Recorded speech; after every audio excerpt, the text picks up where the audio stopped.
민주파출소 현황으로 3월 21일 9시 기준으로 금주 4,334명이 방문했고 1,436건의 제보가 접수됐습니다. 매체별로는 네이버가 29.74%로 가장 높은 수치를 기록했고 그 뒤로는 유튜브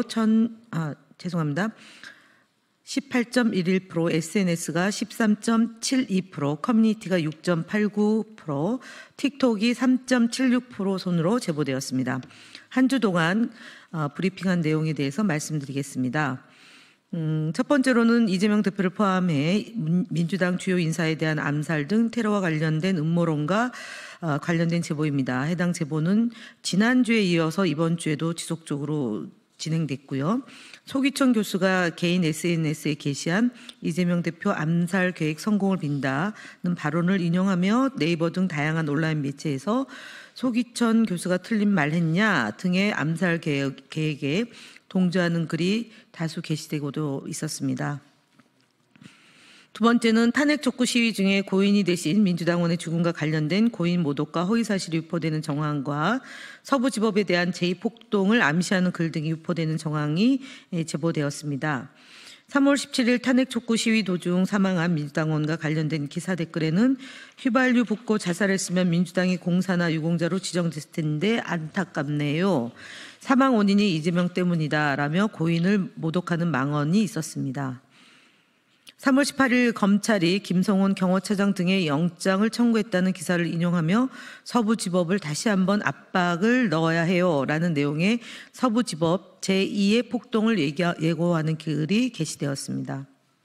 셋째로는 재판관과 그 가족을 겨냥해서 심각한 살해 예고 등이 지속적으로 유포되고 있다는 상황입니다. 마지막으로 민주당 또는 특정 인사를 공산당이나 중국과 연관지어 음모론을 유포하는 행위에 대한 제보가 있습니다. 다음으로 현황에 대해서 김동아 의원께 브리핑하겠습니다.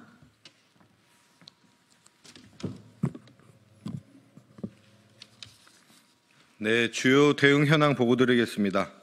핀앤드마이크와 매일신문에 대한 언론 대응 보고드립니다. 핀앤드마이크는 이재명 대표가 이른바 3대 내란을 저질렀으며 이에 따라 형장의 이슬로 사라질 급이라는 저급한 표현을 사용해 보도했습니다. 해당 보도는 이재명 대표가 실제로 내란을 저질렀는지 여부와 별개로 형장의 이슬이라는 극단적인 표현을 사용했다는 점에서 언론이 지켜야 할 최소한의 책임과 윤리를 심각하게 훼손한 것으로 판단됩니다. 이는 사실상 이재명 대표에 대한 사형을 언급한 것이며 매우 부적절하고 무책임한 보도입니다. 또한 매일신문은 줄타내기 헌재를 무능하게 만들었다는 제목의 기사를 보도하였습니다. 이는 조선일보가 전날 보도한 내용과 같은 맥락으로 사실을 과장하여 왜곡한 전형적인 기사라 할 수 있겠습니다. 이에 국민소통위원회는 두 언론사의 해당 보도에 대해 언론중재위원회에 정식으로 제소하였습니다. 언론을 가장한 지라시 수준의 저급한 보도에 대해서는 끝까지 책임을 묻겠습니다. 다음 채널A 등 방송 대응 관련하여 보고드립니다. 채널A 뉴스 탑10에서는 윤석열 대통령 탄핵을 주제로 찬반 토론을 진행하면서 탄핵을 반대하는 여당 측의 입장만을 담은 자료 화면을 일방적으로 송출하는 등 특정 입장에 치우친 토론이 이루어졌습니다. 이로 인해 방송의 공정성이 심각하게 훼손된 것으로 판단됩니다. 이에 국민소통위원회는 해당 방송을 방송통신심의위원회에 공정성 위반으로 신고하였으며 향후에도 지속적인 모니터링을 통해 균형 잡힌 토론이 이루어질 수 있도록 대응해 나가겠습니다. 다음 유튜브 신인균의 국방TV 채널 관련 대응 보고입니다. 구독자 152만 명을 보유한 신인균의 국방TV 채널에 대해 다수의 제보가 접수되었습니다.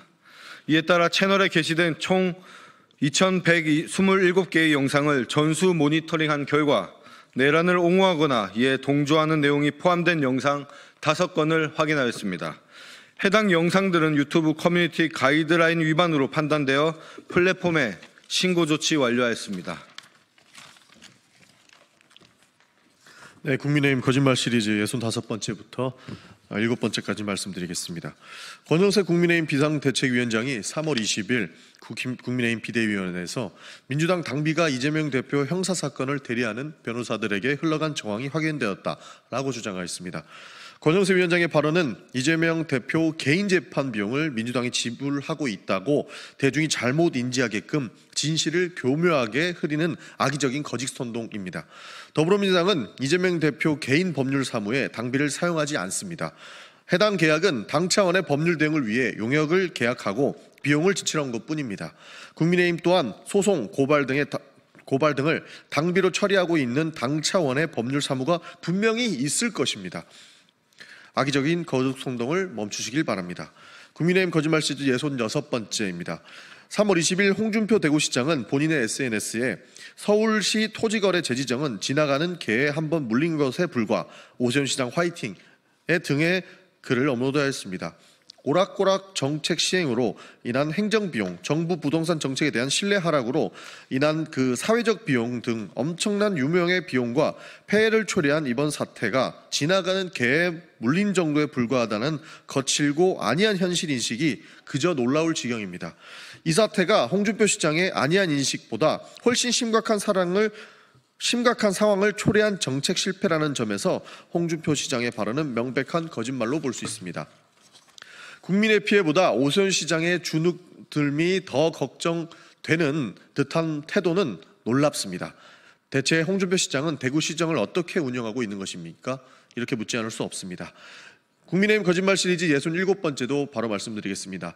나경원 전 국민의힘 원내대표는 3월 중 각종 기자회견을 통해 탄핵 이후 줄곧 듀 프로세스, 적법 절차를 강조, 헌법재판 과정에서 10개의 절차 위반 지적 등을 언급한 바 있습니다.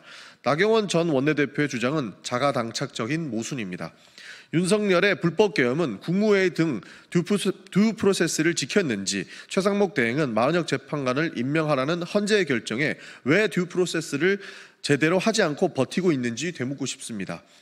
심지어 마은혁 재판관은 헌법재판소의 결정을 승복하지 않고 있다는 점에서 헌재 결정을 승복을 지속적으로 강조하는 국민의힘 지도부 주장과 정면으로 배치되고 있습니다. 나경원 전 원내대표와 국민의힘은 듀 프로세스를 강조할 자격이 없습니다. 법 지키라고 하는 것이 그렇게 어려운 문제인지 다시 한번 국민의힘으로부터 새삼스럽게 느껴집니다. 이상으로 마치겠습니다. 자, 그러면 지금부터 잠시만 주목해 주시기 바랍니다. 제가 구독자분들을 위해서 선물 하나를 준비했는데요. 제가 항상 여러분들께 드리는 말씀이 있습니다. 뉴스만 평소에 잘 챙겨보셔도 돈이 되고 돈을 벌 수 있다라고 말씀을 드렸는데요. 여러분들은 여기 보시는 삼성전자 뉴스를 보고 어떤 생각이 드세요? 아니면 정치인들의 뉴스, 날씨 뉴스를 보고는 어떤 생각이 드시나요? 그냥 뉴스만 보고 끝내는지, 아니면 이 뉴스를 어떻게 이용할 수 있는지, 이 부분을 고민하고 계시는지를 되물어보고 싶습니다. 그 이유가 뭐냐 하면 제가 지난번에 여러분들께 뭐라고 말씀을 드렸었죠? 지금은 반도체 섹터를 눈여겨보셔야 한다고 말씀드렸습니다. 그리고 나서 이런 썸네일들 뉴스를 통해서 많이 보셨을 겁니다. 반도체 내용이 이슈가 됐을 때 부자들은 어떻게 생각한다? 반도체 관련주들은 뭐가 있는지, 어떤 종목이 가장 좋은지, 어디에 투자해야 돈이 몰리는지 자연스럽게 생각한다고 제가 말씀을 드렸죠. 그 이유가 뭐냐 하면 부자들이 봤을 때는 이슈가 곧 돈으로 이어지고 그 이슈가 나에게 돈을 벌어준다는 경험적 확신이 있기 때문에 부자들은 항상 이런 사회적 이슈를 관심있게 챙겨본다고 제가 말씀을 드렸습니다. 이번에도 마찬가지인데요. 제가 지난번에 시청자분들과 함께하는 주식으로 수익 내기 이벤트를 진행했었죠. 당연히 100% 무료로 진행을 했었고요. 여기 보시면 아시겠지만 제가 지난번에도 구독이라고 보내주신 모든 시청자분들께 반도체 관련주 중에 가장 크게 급등할 딱 한 종목, 많은 종목도 아니라 한미반도체 한 종목을 여러분들께 추천드렸어요. 그러면서 여기 나와 있는 대로 정확히 얼마에 매수해야 하는지, 그리고 수익률이 어느 정도 나왔을 때 팔아야 하는지를, 이런 부분들까지 여러분들에게 정확히 알려드렸었는데 지금 실제로 어떻게 되었다? 오른쪽을 보시면 아시겠지만 제가 지난번 문자 발송으로 이 한미 반도체를 소개해드리고 나서 실제로 이렇게 5배 이상 어마무시한 상승이 나왔습니다. 100만 원만 투자를 했어도 무려 500만 원이 넘는 수익금이 생긴 거죠. 그래서 당시에도 굉장히 많은 분들이 제가 드린 이 한미 반도체로 수익을 내실 수가 있으셨을 텐데요. 다시 한번 축하드린다고 말씀을 드리겠고 이번에도 마찬가지입니다.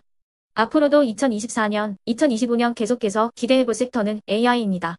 그 중에서도 AI 반도체는 그 누구도 부정할 수 없는 미래 성장 산업입니다. 그러면 우리가 어떻게 생각해 볼 수 있을까요? AI 반도체 종목 중에 앞으로 크게 대장 역할을 하면서 10배 이상 급등할 수 있는 텐베고 종목을 지금부터 열심히 추적해야 한다는 겁니다. 큰 돈을 투자하지 않더라도 월급의 일부분 아주 소액이라도 이 종목을 모아가야 수백 %의 수익률을 손에 쥘 수 있는 것이죠. 지금 여러분이 보고 계시는 이 유튜브 또한 AI 반도체와 아주 밀접한 연관이 있고 반도체야말로 대한민국의 핵심 산업으로 앞으로 더더욱 시장은 성장할 수밖에 없습니다. 그렇기 때문에 제가 이번에도 뭘 보내드리고 있냐면 지난번과 똑같이 구독이라는 문자를 보내주시면 제가 AI 반도체 관련주 중에 앞으로 대장주 역할을 하면서 주가가 가장 크게 급등할 한 종목을 여러분들께 문자 발송으로 종목명과 사고 파는 시점을 모두 알려드릴 건데요. 그 문자를 받고 여러분들이 주식으로 돈 버는 연습을 한번 해보셨으면 좋겠고요. 혹시라도 나는 주식을 하지 않는다 하시는 분들은 주변에 주식하시는 지인분들에게 말씀을 해주셔도 되고요. 아니면 연세가 있으셔서 투자가 어렵다 하시는 분들은 이 종목을 자녀분들에게 한번 사봐라. 이걸로 한번 수익을 내봐라. 이렇게 조언을 해주실 수도 있는 거겠죠. 그래서 지금 이 영상을 보시는 시청자분들 중에 나도 이번 종목이 좀 궁금하다 하시는 분들은요. 누구나 상관없이 그리고 어느 시간대나 상관없이 부담없이 010-2514-5930번으로 구독이라는 문자 보내주시면 제가 이번에도 똑같이 무료 추천 급등주 문자를 보내드리겠습니다. 이해되시겠죠? 제 번호 010-2514-5930번으로 구독이라는 문자 보내주시면 여러분들이 직접 이슈를 통해서 돈 버는 연습을 해보실 수가 있는 거고 제가 돈을 받는 것도 아니고 투자를 대신해 드리는 것도 아니기 때문에 부담 없이 신청해 주시면 되는 겁니다. 그리고 수익이 나면 저는 다른 것은 하나도 바라지 않습니다. 제 채널에 구독, 좋아요 한 번씩만 눌러주시라 이렇게 다시 한번 말씀을 드리겠습니다.